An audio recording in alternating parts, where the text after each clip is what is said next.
A content warning for our listeners. General discussions of sexual violence, including impacts of trauma and healing modalities, will be discussed. If you need support or resources, please visit survivors.org.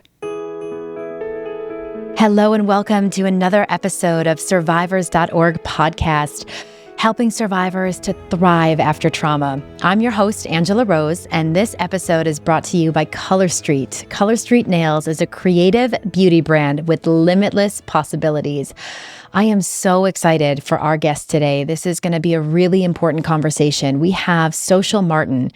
She has been so brave in talking about what she's dealt with, overcoming abuse by the leaders of a megachurch. And she's going to give some really powerful tips on healing and how to overcome getting in the grips of a cult-like community where you are leaving everything, your family, your church, and she had the incredible strength to do that. So, Sochil, we are so grateful to have you on today. Welcome. Thank you for having me, and thank you for wanting to listen a little bit more about this story, because it's definitely an issue that's happened once and again. It's not the first time we hear about cults, and it's not the first time that we've heard about survivors breaking free of organizations like this. So thank you so much for having me on here.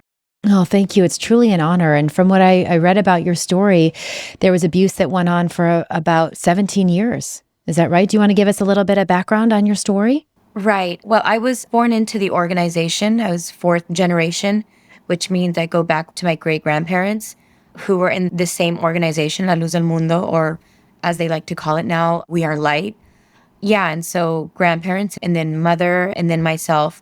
And my daughter was then also introduced into the church when she was a baby as well. And then we all ran away together. It is a Christian, quote-unquote, based organized religion. And essentially what we do is our lives revolve around the leader of this organization. Our lives revolve around his life and making him happy and making sure that anything and everything that we do is for his happiness. And I guess we wanted to believe that we were normal. We wanted to believe that we were just like everybody else. At least I speak for myself, and I believe that I was just a normal kid like everyone else. But I was taken and groomed by my legal guardian. When I was 9, she started grooming me to take me to the leader, as she was taken as well in sexual servitude and slave labor to the leader before Nason Joaquin, which was his dad. Then one day, my husband was the one that he found the text messages because I was the apostle's assistant. And I was a slave, and I was living in Guadalajara. I'm an American citizen, but I was married.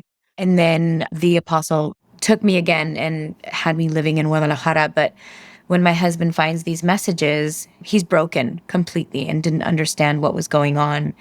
And long story short, he explained to me why this was abuse and why this is not the church of God. And none of this was a blessing, and it was assault, and it was...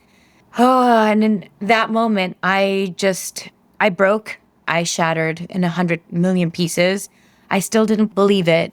And I was just saying, he doesn't understand his faith isn't strong enough. He doesn't understand where I'm coming from. I have the blessing. My family had the blessing, and he's not getting it.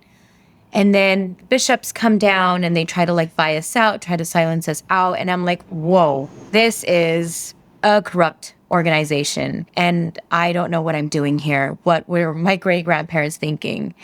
I leave, and I immediately start looking for a way to connect with the authorities, because I knew that there were a lot of little boys and girls in there in my same situation. And it was hell, even trying to get to the authorities themselves. And then it's not easy when a cult is after you, because a cult manages itself like a criminal enterprise, and they sent to look for me at several occasions to kill me and my family, my husband and my little girl. She's 10 now. They went to my house. They broke in. Many, many times this happened. We were relocated in the witness relocation program of the state of California. And even here, they found me at a hotel with my daughter alone. My husband was off working. He was selling cars because we had to relocate. We left everything. He left his job. He worked for the government in Ensenada. Baja California. And we moved here with nothing but $20 in our bank account. We had the support from the Department of Justice. But in the end, it was very, very difficult to speak out because everybody, and I mean everybody who knew me, family, friends, society, world, everything I once belonged to, I was the most hated person in this community. And they wanted me dead. And the bullying and the harassment, and to my daughter, to my baby daughter at her point, and just people telling her that they wanted to rape my daughter in front of me, that they were going to kidnap and kill her in front of me. They would also bully my husband, and they knew how to get us through my daughter. It was just, yeah, cults are very dangerous, and it's all coercive control. It is all extortion. It is harassment at its finest. And the tactics that they use, like mob-like tactics that cults use, are terrible. And I really do wish that nobody ever has to go through what I went through, but unfortunately, there are those who have. And it's not the first time cults have done this in history, but surviving it has really shown me how proud I am of myself and how much I'm worthy of a life and of integrity, of human integrity, and that I'm not an object. I'm not a thing the way that I was raised up to believe. My body is mine. My mind is mine. My spirit is mine. And just healing through that process and finding myself and helping others and having this whole new community with other survivors and my family, my little girl and my husband, and the way maybe something so simple for other people, but for us, it's like a big deal waking up on Sundays in the morning, or we had to go to prayer 3-4 times a day, and to have all this extra time and to be able to take our kid to Disneyland if we wanted to, or to be able to wear pants or to wear earrings. I wasn't allowed to have earrings, so I wasn't allowed to have short hair or makeup in any case. So yeah, my best friend, she recently got her ears pierced, and she was actually in the line of the same family who founded this church.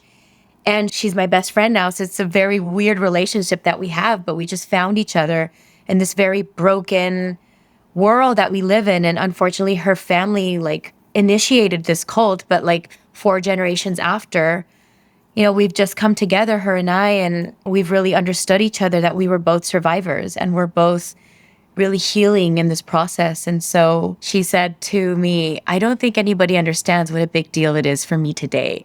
She's like, I'm telling my coworkers that I'm going to get my ears pierced. And they're like, okay, how old are you? And she's like, oh, well, I'm 33. They don't get it. And I'm like, oh my God, I get it. So here she is. We went live and she's getting her ears pierced. Normal little ear, her lobes, nothing fancy. And it was a big deal. My daughter was there, and we had a live stream, people just you do it, you're free. Now you're going to be able to wear. So it's so many types of earrings and jewelry and beautify your face. And yes, it's been a journey. You are remarkable. Thank you so much for sharing that with me. And just to hear you are so well-spoken and you seem so calm on the surface. I would love to hear what helped you heal, what helped you get to the other side, because I can tell you've done a lot of inner work, and I would love to hear, what helped you get to the other side, to find that light and to find that hope?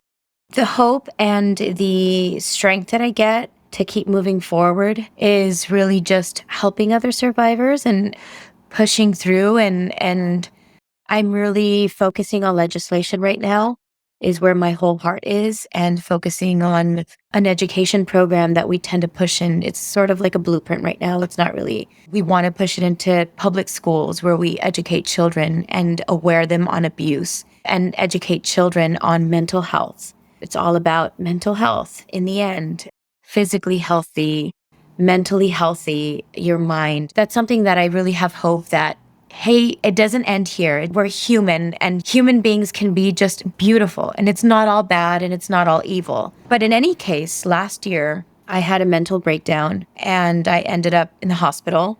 I've never spoken about this. And I was going to do a talk about this on my YouTube channel, but hey, it's so organic here and it's all about getting it out there. And all of the dark moments that I thought I had forgotten, or certain things, smells and that I had maybe thought I forgot, and I didn't. And there came a moment where I was just in shock of what was happening in my life. And when you want to believe that it's not that bad, like I wanted to believe for so long, it wasn't that bad, Sochil. You're stronger than this. It's just keep moving, keep going forward. You can do it. And unfortunately, I just broke. And I leave the hospital, and my daughter and my husband are telling me that there was just nobody there. There was nobody there, and they would talk to me. And when my daughter told me that she was scared, and she said, "Mommy, it's like you weren't even here." And I remember I reached out to a friend of mine who I have so much respect for. She was also in the cult, and she went through a domestic abuse for so long. And she works in mental health. And so I reached out to her, and I was explaining to her a little bit of what happened and why I was sort of like deviating away from the projects that I was working on, and I just needed time to heal. And I told her I don't know what happened. I don't know what happened. My mind I felt like I went into a bubble of silence, and I didn't know what was happening to me. I had never gone through that. And I felt like my body in the past and my mind in the past wanted to go there, but I just would always, something would happen and I would just keep moving, keep moving. And I remember the night before I ended up in the hospital, I found myself to a clinic, a mental health clinic. And there was a young woman who was walking her dog, and she said if she could help me. And I just remember telling her she wouldn't understand. I remember telling her, like, you wouldn't get it. If I told you my story, she's going to think I'm crazy.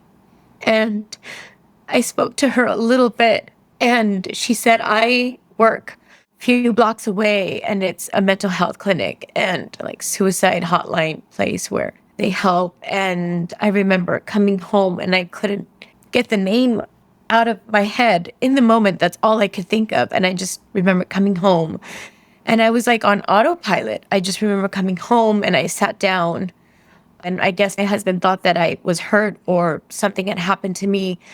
And I just remember repeating to him the name of the clinic that we needed to get to. And I fell asleep in my clothes, and I usually shower before I go to bed. And the very next morning, he found the clinic for me. It was not too far away. And they had me on watch for a while. Although they said that they didn't find any risk, but they did ask me, and I said, well, you know what, just in case, like, I have my daughter and I want to be okay for her. I need to be okay for her. And so even if that means taking care of myself, even for myself. And so I went to the emergency room, and they had me there. They took me to another room within the emergency room, and my husband was there with me, and one of my best friends, he was taking care of my daughter. He is also a survivor of the cult. So this little family that we had, if it would not have been for my family, don't know what would have happened to me. I feel like if I didn't have my family when I had them, I don't know where I would be. They were there in the moment where I needed them the most. And not every survivor has that opportunity. Not every survivor has a wonderful husband or has a child to keep them going, keep them moving, give them strength, give them courage. And I remember wanting to stay alive for them and being okay for them. And when I came back to the movement a little bit after that, it was New Year's Day, because this all happened around Christmas. We were all giving our New Year's resolutions. And my New Year's resolution was that I was going to keep fighting for safety, and I was going to keep fighting for, yes, justice, and for health and educating children. It's been a war on women for so long, and the most vulnerable of us are the little ones. You know, the children, little girls and little boys, yes, but little girls and young women.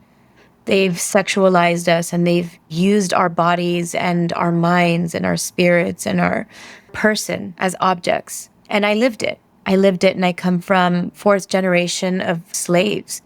And it happens. No, we're not African American, and I'm not talking about slaves in shackles. No, but I was a sex slave, and I was a slave of human trafficking and slave labor. And I can tell you thousands of women and men and children who are still slaves of this organization. And there are organizations like this, slaves of the mind, and it's all based off of coercive control. Because if you leave, if you say something, if you do something, if you think, we will shun you and say bye to mom, say bye to dad. I was 14. You're 14 years old in this organization when you are considered an adult, and you're asked to go in front of the temple before your entire community, and you decide whether you still want to keep moving forward in the church or you decide to not get baptized. And the very few times when you would choose not to be baptized or not to belong, entire family no longer speaks to you. They'll look at you with pity because you're going to go to hell, basically.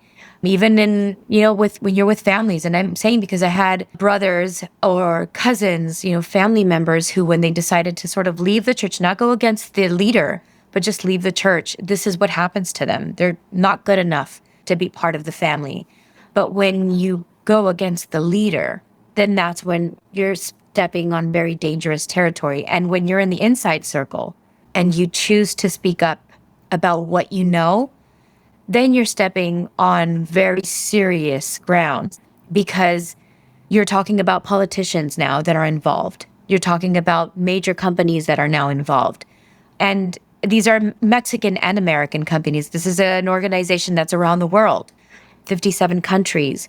And so that's why I guess with the e-predators movement, who I'm partnering with, it just moves me because we all have such similar stories. And it's not only religious cults, it's also cults. I have a dear friend, Indy Oxenberg, and we heal from each other. We follow each other on Instagram. And when I'm feeling low and down, like, she always has words of encouragement, and then vice versa. We just because we survived a cult and we were in a sex cult. We were in a cult within a cult.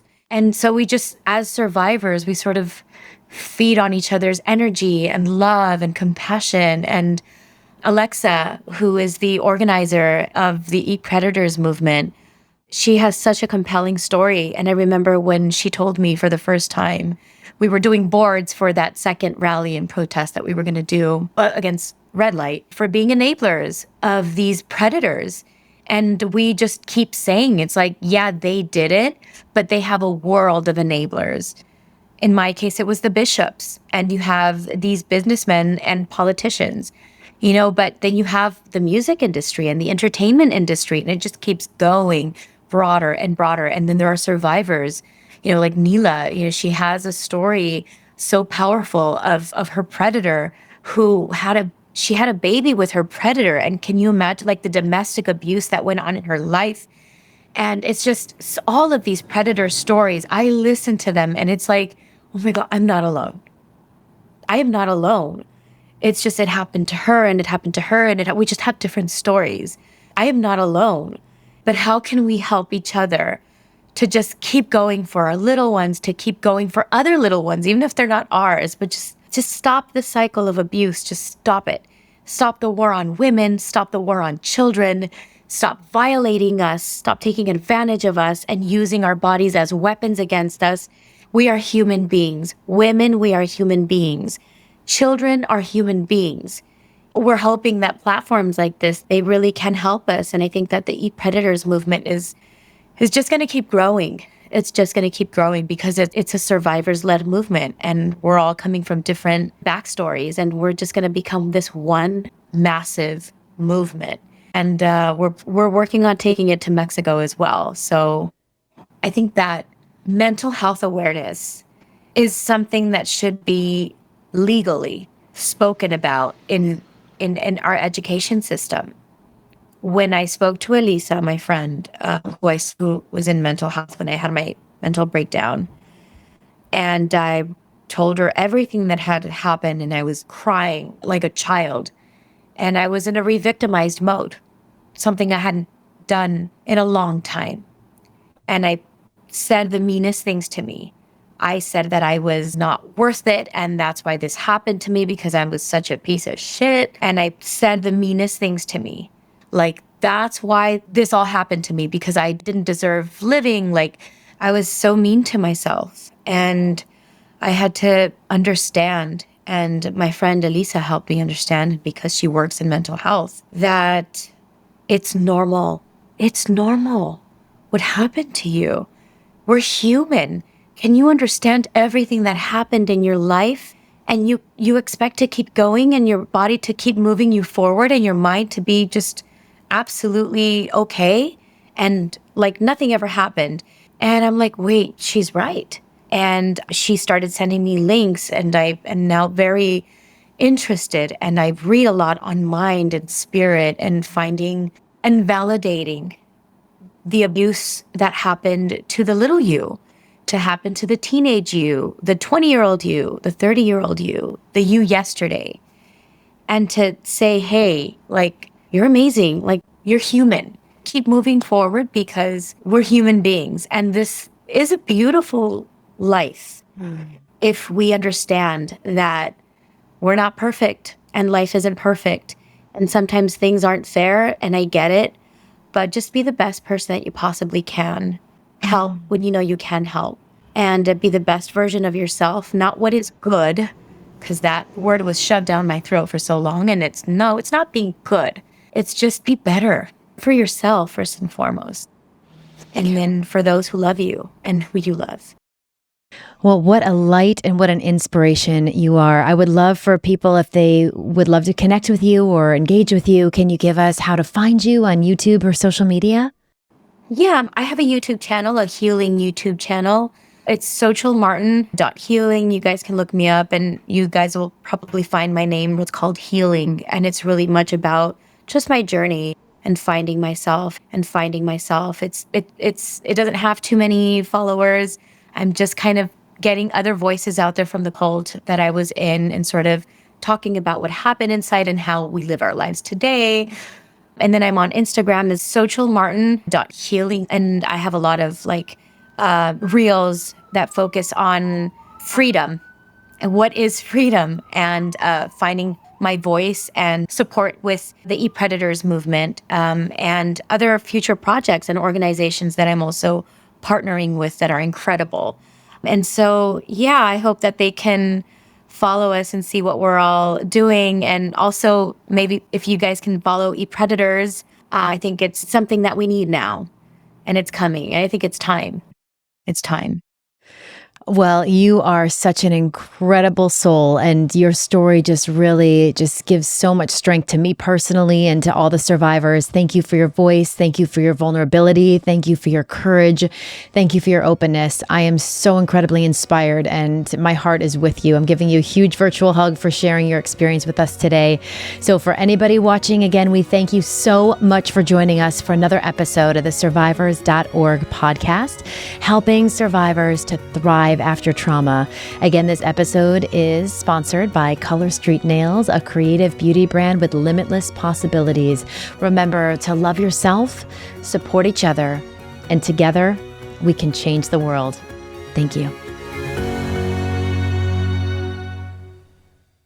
For all survivors and their loved ones tuning in, please remember that you are not alone, and it's not your fault. If you need support or resources, please visit us at survivors.org.